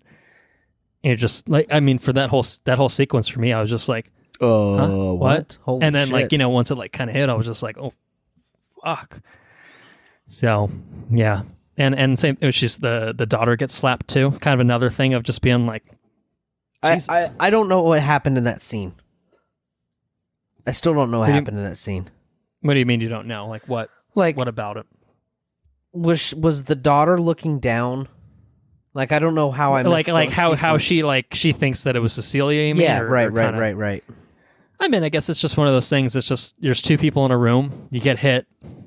Where's your brain going to go? To the person that's sitting across from you, that's like a foot away from you, or the invisible person in the room with you? I mean, I think it's, Was it, you think it was that simple? Like, I think so. Okay. I mean, I think she was close enough that it wasn't unrealistic. It's not like she was standing 10 feet away, in which case, how do you really explain that? I think she was close enough that, your brain's going to jump to conclusions at that point, and your conclusion is not going to be the invisible man. Right. Which obviously, if you're Cecilia and you kind of, that he's this kind of tech genius or whatever, like she sees kind of the weird shit. Oh man, the most uneasy thing. The setup. It goes back. I don't mean to go back to another thing. I'm just recalling them. Goes back to Paranormal Activity, like the shit that happens when you sleep. Yeah, she's sleeping and the fucking covers come off of her. Oh yeah, just getting pulled off. Yeah, I'm just saying he deserved it. That's all I'm saying. And then, all right, there's no doubt in my mind. And then he steps on the covers. Yeah, the way that they did that was awesome. That was really good filmmaking. Just the depression in the covers and the depression in the carpet whenever she's hiding in the closet. Yeah, it was really cool. I don't know. I appreciate everything this movie did, especially knowing it did it on such a tight budget. It's really impressive. Yeah, because you know that the bulk of that budget has to be Elizabeth Moss, right? I imagine yeah, I mean she's an award-winning actress. I mean, I don't think any of the other cast members are commanding anything special in terms of in terms of budget. So I mean, it's got to be Elizabeth Moss and visual effects. Like it's got to be about it, right? And whoever's badass house that is, whose house is that? I guess that's true too. I mean, even that's kind of like a, is that a set? Do they just find a house? Do they Airbnb like the fanciest place they could find for a week, and they're just like, we gotta get what we can get, like who knows, man? I don't know. It's really impressive. It's just crazy when you think, a Justice League costs $300 million and this costs $7 million, and you're just like, what? Like, how is this possible? Like, how is it literally possible? It's for that lazy to be true? Filmmaking. That's what that is. It's lazy filmmaking. It's fucking crazy, to be honest. Any other kind of last minute thoughts, spoiler wise? No, that's it. It's really good. I was a huge fan of this one. I really liked it. I'll own this one for sure. Oh yeah. Like I said, I don't know if I'll get a chance to see it again in theaters, but I would if I have the time. Okay. Well, do you want another edition of the Listener's Corner? Yeah, of course. All right. Well, you can probably guess who wrote in. Well, why don't you read what wrote in, or who wrote what? Why don't you read who wrote? Try that one again. Why don't you read what they wrote in, and I will guess. Okay. All right. So this is concerning the Amazon Prime original series, whatever they're called, Hunters. With what's his face, Rat-a-tat-tat, Al Pacino. Hunters is really good, 2 exclamation points. Overall B+, a bit zany at times, so felt odd on a topic of Nazis and the Holocaust, but a few twists and turns. Don't take it too seriously. It's not historical, just a show. Do you know who that is? You figure it out? Is it your daddy? It's my daddy. It's Bruce Brown. Bruce Brown chiming in. He's got a few more. He listened to our podcast episode on the Fantabulous Phantasm of Harley Quinn episode, or whatever it was called. And he was... We're getting a little meta here. He said, thanks for the Listener's Corner. Always the second best part after the What We've Been Up To segment. So we'll get to that shortly. To close the loop on Midway, which he had kind of watched half of it when he wrote earlier, if you recall that. Yeah, I do. He says, the second half sucked. Watch the Charleston Heston version from 1976. Much better. I think we guessed as much, but tried to watch Anna and the Apocalypse. WTF ? Don't know what it is, but apparently a very, very strange thing. Peanut Butter Falcon, which I liked. It's with Shia LaBeouf. He said it was okay. All I could think about was Shia being in shitty underwear, locked in a cage in that one movie. And that Sia movie being a child molester, now out in the North Carolina Outer Banks with a Down syndrome guy in shitty pants. I don't know what the other movie he's talking about is. I assume Sia is Shia still, not Sia the artist, would be my guess. But it seems like a fucking fever dream at this point. He says, the story was predictable, and honestly, as I keep typing this, the more I hate it. I take it back. It was not okay. It was marginal. This is just literally a stream of consciousness. I guess supposed to be a feel-good movie. I thought it felt like crap. So I went from okay to crap in the span of a paragraph. And Shia wearing fucking shitty filled pants. Bunch of shitty pants going around. Sword of Trust found it to be pretty entertaining and very watchable. Probably made about $12 at the theaters if it came out at all in theaters. I have no idea what it is, so probably. Is he watching Netflix? I feel like he's on a Netflix dive right now. I think he's been flying around a lot, so there's a lot of airplane movies that get thrown in here. Oh, is that what that is? I think that's usually how... And I think he watches, when he works out, he'll usually watch things too. Toy Story 4, wasn't super excited about it, but he really did enjoy it. Forky was awesome. Now, here we go. Yeah. Charlie's Angels, we didn't catch it. With Elizabeth Banks. With Elizabeth Banks. He said he wanted to hate it, and it was pretty bad at times, but actually it was kind of fun and so much better than the Cameron Diaz crap that they put out in the past. Hate to admit it, but it was kind of fun. Don't need a sequel, though. And he's halfway through Frozen 2, and he loves it. So we'll have to check in and see how the other half of Frozen 2 was. Nice. At some point. Six Underground. He said it was, this is a Netflix movie. This one's definitely on Netflix. Watered down and even shittier, if that's possible. Hobbs and Shaw or Fast and Furious. Stupid, pointless, and just kind of painful. Skip it. Okay. Damn. And he also adds on Charlie's Angels. He was born in 1965, so he kind of grew up in the original Charlie's Angels. Considers it a staple, like Fantasy Island, Love Boat, Vegas, $6 Million Man. He says, quote unquote, I loved Charlie's Angels. Jacqueline Smith and Cheryl Ladd were the best. And there's some other words here, but it's pretty, again, pretty a stream of consciousness, so I actually don't know how to interpret it. And last but not least, I saved the best for last because I think you're really going to enjoy this review here. Okay. It concerns a little television show on the CW called The Flash. Oh, here we go. And I'm going to read this one verbatim. Quote unquote, this show just fucking sucks. I'm done with it. J into the delete pile. Gave it season after season to improve. ... It just sucks. Please cancel it.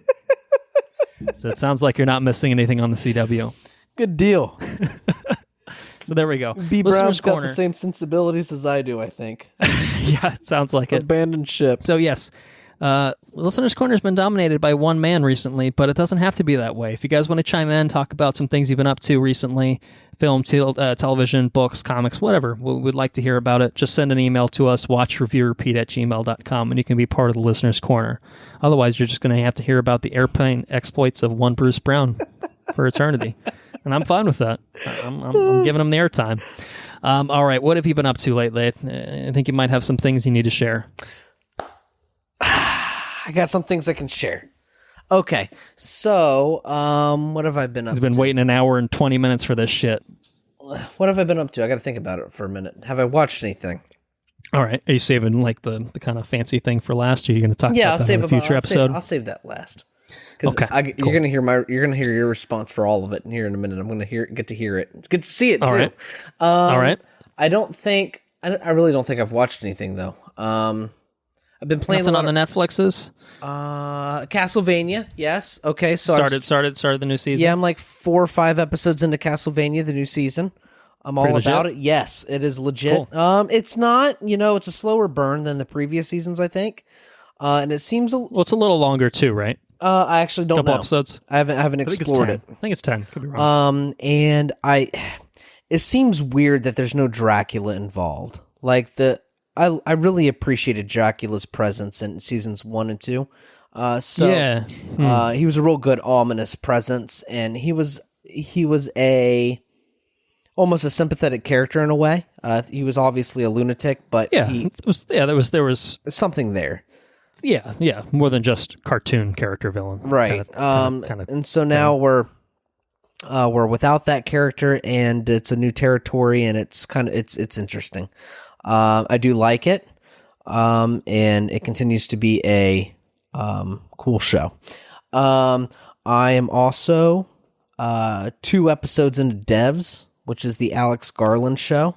Yeah. On FX on Hulu. How does that work? You're watching it on Hulu, I assume? Yeah, so my opinion on this, we had questions about it.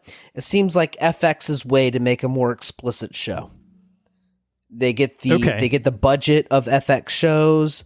They get the pedigree of an FX show because FX like talking language, nudity. At least language, no nudity. And well, I don't care then. It just seems it doesn't seem as. I mean, it's not like really violent. I mean, it was kind of visceral in one spot, at least within the 2 episodes. But I'm not so sure that wouldn't happen on regular cable television. Yeah. But language definitely. I mean, they drop several F-bombs and stuff like that. So, but it is a very, very compelling sci-fi show. I am 125% in it. I'm definitely all in it. And it's just been the 2 that have aired so far. That's right. 2 episodes. Each is roughly an hour long. And both were written and directed by Alex Garland. And both of them. Do they feel Yeah. Definitively Alex Garland? For sure. Cool. For sure. Cool. That's I'm sold. I'm sold just on that. Yeah. I may wait until it's probably either over or closer to being over, so I don't have to You wait can grind week to them week, out. but I'm not so sure. I mean, I feel the need to grind them out, but I'm not so sure that it would be a comfortable experience grinding them out. It would almost be like... I don't know if I'd necessarily binge it, but right. just to kind of know that they're there and that I don't have to wait. You don't have to wait. Yeah, it's true. I don't like waiting. I have to wait till Thursday to watch it again, and I'm not a fan of that. But they are airing on Thursdays, apparently. And it's a super compelling. Very into it, 110%. Gotcha. So, cool. yeah, there's that. No, I don't think there's been any real new movies, I don't think. Not that I can think of. Those are the two biggest things. I kind of went on a grind last night. Anyways, I am redoing the living room cinema, the home entertainment center. So I recently bought my neighbor's Denon. I wish I had everything written down. I don't have should I go get that? Should I just Nah, I'm just you're good. Okay. It's a Denon AVR. It probably won't be the only time you talk about it, to be honest. So you can check in with us later on another episode if you want. HDMI 2.2 compliant thing, so it's got the 4K and the HDR. And I recently got my living room's an awkward shape. It's not the most ideal situation for a home theater, right? It's got high roofs. It's a very long room, horizontally speaking, in the sense that I'm sitting in front of the TV and the room's horizontally long. It's awkwardly shaped, so it doesn't do good with it takes a lot of subwoofers, and I can't really scatter them around the room because I have a giant sectional in the middle of the room, so it's a hard room to make it sound real good. Anyways, so Sarah wanted to go out and look at furniture, and I stopped at Best Buy because I just want to stop at Best Buy, look around at Best Buy. Anyways, they were running a deal. Oh boy. They were running a deal, and I don't think I got a deal. I think I got shafted pretty hard, or maybe I just bought good stuff. I don't know. Either way, I feel like I got it broke off inside me because I'm a little worried about what I've got going on right now, okay? But I'm doing it anyways. I'm just going to fucking do it. Fuck it. So I got Definitive Technology BP 9060s, which you don't know what that is. That's okay. It's a bipolar powered tower speaker, which is nice. Okay. There's speakers firing front towards the couch. There's speakers firing back towards the wall. And this tower speaker has subwoofers built into it. 2 subwoofers built into it. I have 2 of those. 1 on each side. And then the center channel speaker has a subwoofer built into the top of it. So you got 4, 5 subs on top of the 2 subs that I already had. Keeping those. I think I'm going to keep them. And plus, I got some SR 9040s, which are these bipolar surround speakers. So essentially that means there's 2 speakers firing in opposite directions. There's 2 of those for the surround speakers. I haven't got the second one yet, but when that happens, I'm gonna lower the speakers down to right above the couch. Currently, they're on the 10th foot of my. They're right there at the ceiling. These are the rear speakers. These are the rear speakers. Okay. What I may do when I install these speakers is I might just go ahead and because it's not they're not terribly expensive to buy. It's just a little bit more work, but put the ceiling speakers in for the Atmos. I think I'm just going to go ahead and do it because I'm spending the money on the speakers. The speakers were ungodly fucking expensive. Might as well just knock it all out. Yeah. Well, okay. Well, don't rack up too much of a debt, but just be done. But then I could be done. Do you? Good speakers. Right, and then you're not piecemealing it, and I get it. The way that this works is, the way I justify this to myself is, good speakers are always good speakers. Technology changes, and what sends the signal to the speakers always changes, but the speakers themselves never change. Good speakers are always good speakers, regardless. So what sparked this was buying the Denon, my neighbor's Denon. I got a new thing, right? And then so I upgraded the speakers. They were also running a deal on the 77-inch OLED. Uh-oh. Uh-oh. Did you go on that too? That's a lot of money.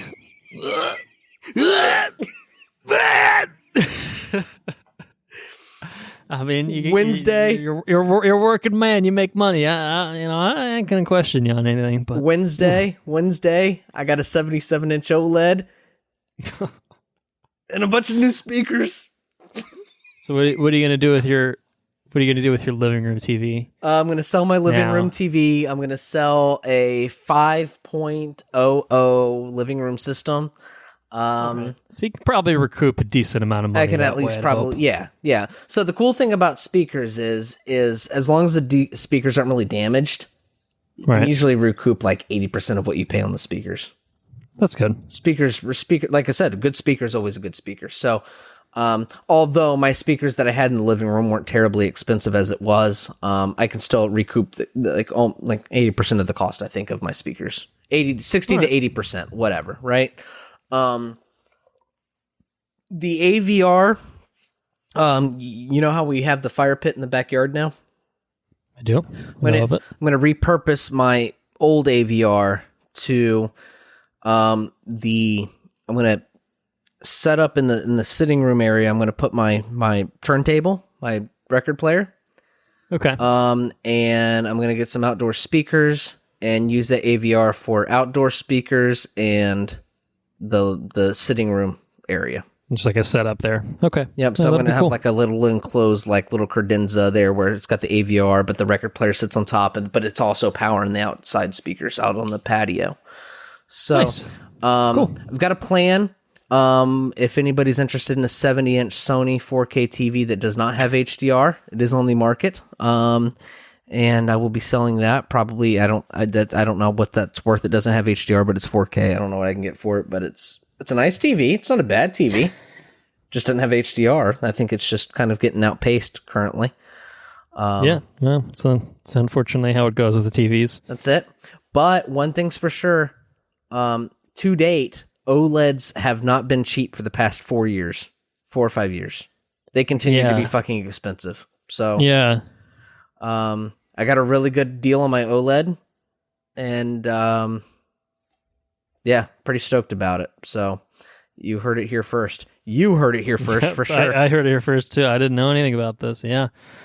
Yep. Oh, that's well. I knew about the speakers to some extent, but not about the TV. TV's all new to me.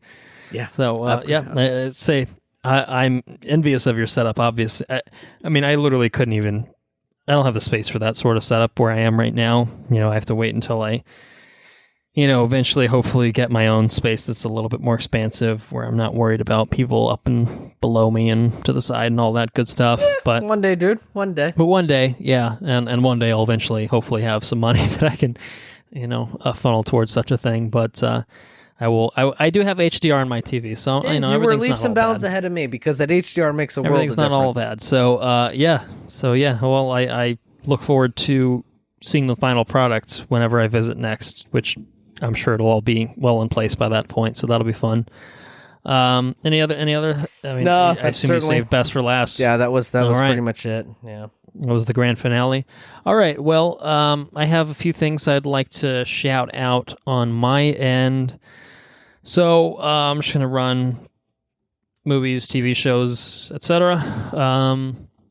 In terms of new things, the only new thing I think that I've watched, aside from The Invisible Man, is a film called Late Night, which was an Amazon film. Got a brief theatrical release. I don't think it did too hot, but I watched it on Amazon Prime. It's got Emma Thompson and Mindy Kaling in it.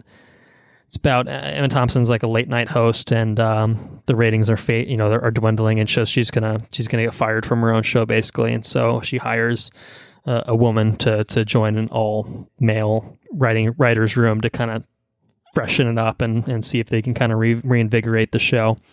Nothing groundbreaking, but I thought it was entertaining, funny at times, and charming cast. So I wouldn't rush out and see it. It's one of those, I'm not upset I missed it in theaters or anything, but I thought it was totally enjoyable, totally solid. I did rewatch Shazam, the DC film, and I enjoyed that a lot on a second or third pass. I might have seen it twice in theaters. I can't recall I think I saw it twice in theaters. Good film. One of DC's, I think, better outputs. Definitely. For me personally. 100% agree. Maybe might be my second favorite, and then like the DC stuff. Wonder Woman's my favorite. Yeah. I think of the DC stuff. But like I think I liked it more than Aquaman. I liked it more than Aquaman. Am I forgetting about something that I would have liked? It's not Batman v Superman, not Justice League, and it not would Suicide be more Squad. so of a question of, is it better than Wonder Woman? And I enjoyed. No, I don't know though. I really enjoyed Shazam. Shazam's third act is better. Yeah, but it's still kind of the Shazam-ly, the Shazam fam. I think that's better than Wonder Woman's big smoke monster third act Ares kind of thing. But I think I still like Wonder Woman more as a movie overall. I think Wonder Woman was cool. But I think they're both solid movies. I think those are two like the best ones that they've put out. For sure. Aquaman's a little bit behind, but not it's far. a little goofy in its own right. So, but not far. I thought it was. There's okay. things about Aquaman that don't work, but I felt like Shazam and Wonder Woman for the most part kind of really worked. And even when it didn't work, it wasn't bad. I was just like, nah. Right. So yeah, I enjoyed that, and I finally rewatched Parasite. I've been talking about it since we did our 2019 episode, and I finally had the chance to rewatch it. They released that. Did they release that on fucking black and white? Yeah. There's I don't know. I feel like it maybe got a limited theatrical release. I didn't see it anywhere near me. It probably wasn't. Because that would be you. fucking cool, black and white. That would be neat. So, interesting thing is, it came out on Blu-ray. I bought the Blu-ray. And they announced like a week later that Criterion's going to do a fucking version of it. I'm just like, bitch. I'm like, yeah, this is how I double dip on shit. So I already told Anna, I was just like, you're going to be the proud owner of a Parasite Blu-ray eventually. So yeah, but I brought it home, watched it with the parents. They hadn't seen it yet. Dad was a little tired, didn't quite make it through it. He found it a little difficult to understand when he couldn't read the subtitles because he was too busy sleeping. But my mom really liked it. And I thought, second time through was still excellent. Really, really held up for me. So I'm glad I finally had the chance to sit down and rewatch it again. Parasite's awesome. So on the TV side of things, a bit of diversity here. I finished Watchmen on HBO, as I alluded to earlier. Really, as I stated earlier. I think it'd kind of been like, I really like it so far, but maybe it doesn't stick the landing, blah, blah, blah. It stuck the fucking landing. Nice. This show is awesome. Fucking awesome show. Fucking awesome, he says. Fucking awesome. It would have easily been in my top 5 last year had I seen it, with the benefit of hindsight. It's been probably a couple weeks since I actually finished it at this point, but and I know Damon Lindelof, who was kind of the creator on this, has basically said, like, I don't have any ideas for a season 2, and I'm going to be honest, I don't want another season. I think it's kind of this great kind of limited series, I think, because HBO is now kind of retroactively branding it.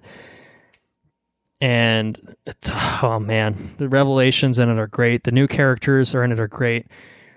My favorite thing about it, I think, by the end of it, was that it spent a lot of time setting up these new characters and setting up kind of this Watchmen world in the modern day, as that's reactive to the things that happened in the graphic novel. And then there's still some characters from the graphic novel that come around, that make their appearance, and seeing it all come together. And I mean it. Just watch it. I really think you'd appreciate it. So yeah, if you're looking for any, Castlevania, obviously finish that out, obviously, but you can finish that in fucking 3 hours and be done with it. But it's one, I think, too, maybe similar to what you're talking about with devs. I didn't watch it. You could probably binge it and it's probably still enjoyable, but I spent, I kind of, did an episode at a time, and, it wasn't a week or anything in between, but usually be a day or two at least, if not longer. And I kind of felt that helped with my viewing of it, so something to let marinate in between. For sure. There's some episodes more than others, but there's definitely some holy shit kind of things and some kind of shit, what's going on here, kind of moments and does it require a dive on the old Watchmen stuff? No, I didn't do it. And I would say, as long as you've read the graphic novel, which I know that you have, I think you're good. Because I think it does enough to get you up to speed on some of the other stuff. I think if you didn't have familiarity with the original graphic novel, you'd be lost for a good chunk of kind of the history of it and who these certain characters that do reappear are, and kind of what happen and stuff like that. Like, the squid thing is kind of more or less explained, but it's still a big part of this. And I think that until it gets to that point, you'd probably just be thinking, what the fuck is going on? I mean, for me, as someone familiar with it, like, it kind of starts to come together and coalesce, maybe episodes 4 or 5, and you kind of get it a little bit more, but it's not spoon-fed to you.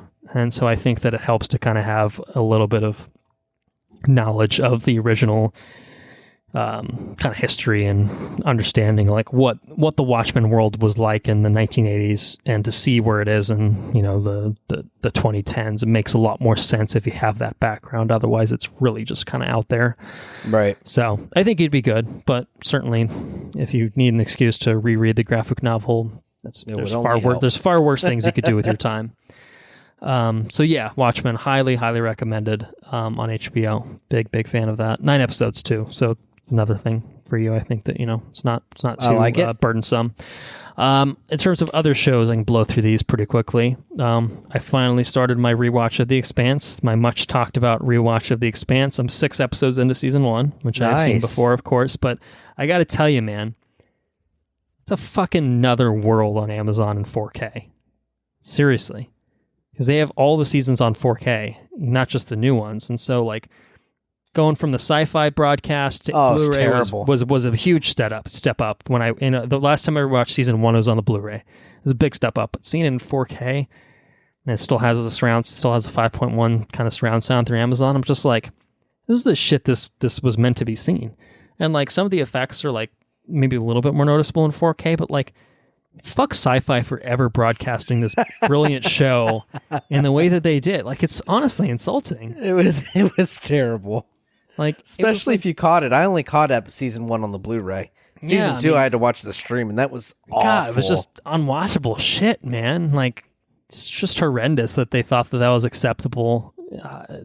For a show like that. I mean, even season 1 still feels close to a premiere show. Like, obviously, Amazon's probably, Jeff is personally bankrolling a bit more of the budget these days, I would have to guess. Jeff. But, like, season 1 still looks good, still holds up for sure visually, I think, for the most part. It's a little bit of a slow starter. I mean, I enjoy it just because I love the world and I know the characters and stuff, but, like, really once, kind of what you talked about, I think when you showed maybe Sarah's dad or something, once you get to 4 or 5, it clicks. It's great.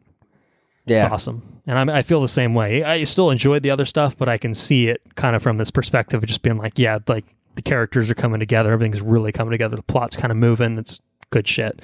So I'm excited to continue my rewatch. I've progressed a little bit further into New Girl season 1, about halfway through. Again, still kind of sitcom quirkiness, but really enjoy it. It's for Anna and I, it was the way to break up Watchmen. And it was a really, really good way of doing that. Lighten it up a little bit. A drama where, you really have to think about it. And New Girl is kind of just more of a set it and forget it kind of thing, which I don't think is meant to be disparaging. I really do enjoy it. I think it's a really charming cast and a fun premise. So it's all on Netflix. So that's how we're watching it. So it's pretty fun. Mentioned I was home. My parents are a big fan of Johnny V's show, Jon Favreau's The Chef Show. Have you ever watched that on Netflix? I've heard about it. All right, it's pretty cool. So did you ever watch the movie Chef that he was in? All right, so it was about, it was a fictionalized movie, about him and his son, or the character he plays and his son. Basically, they buy a food truck and they kind of travel around and, it's about a chef, making shit in a food truck. And it was a really good movie. I haven't seen it in a while.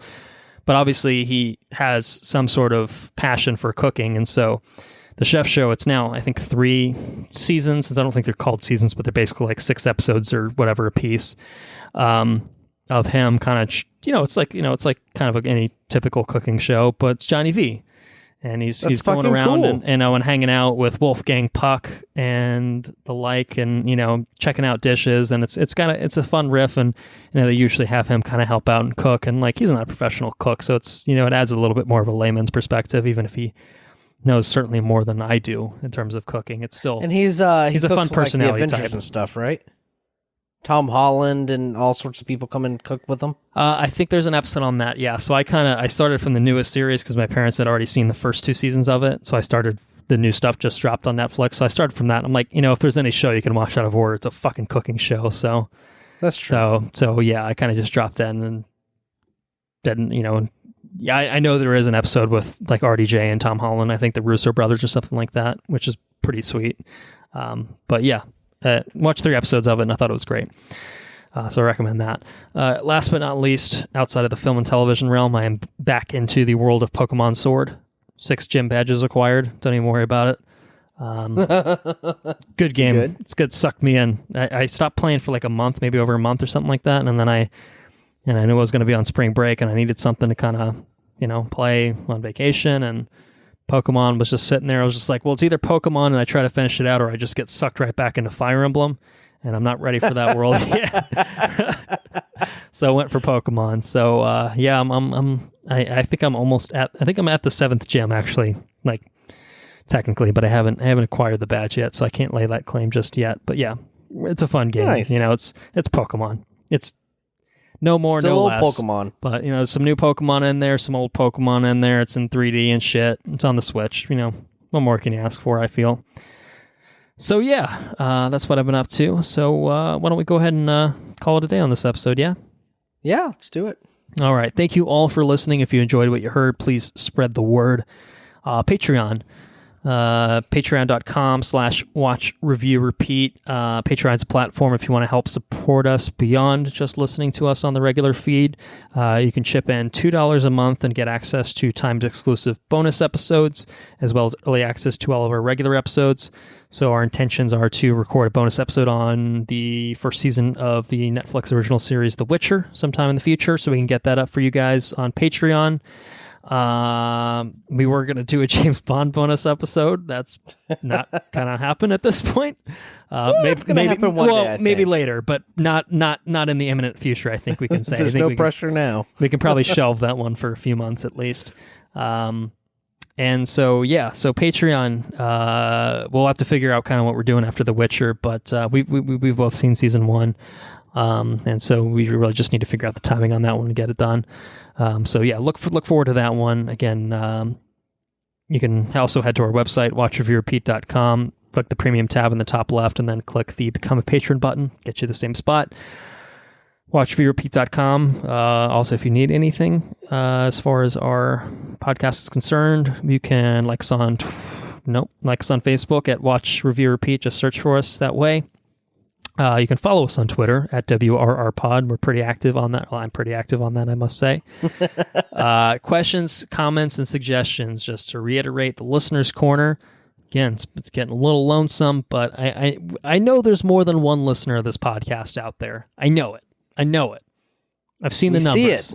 I've seen it. So questions, comments, and suggestions, please send anything our way. watchreviewrepeat@gmail.com. We monitor it. We're happy to take a look. We're happy to respond to anything you guys send, take up suggestions. Please. So just do it, man. Just do it. Intro and outro track, Mechanolith by Kevin MacLeod, licensed under the Creative Commons by Attribution 3.0 license. Next episode will be on Pixar's Onward, which apparently is not bad. It's supposed to be pretty good. Supposed to be pretty good, in fact. And it did not look that way from the marketing. So yet another check for marketing teams fucking up this year, allegedly. So we'll see, though. Yeah, we will see. We'll have to weigh in on that and see where we can come down. So yeah, look forward to our coverage of that.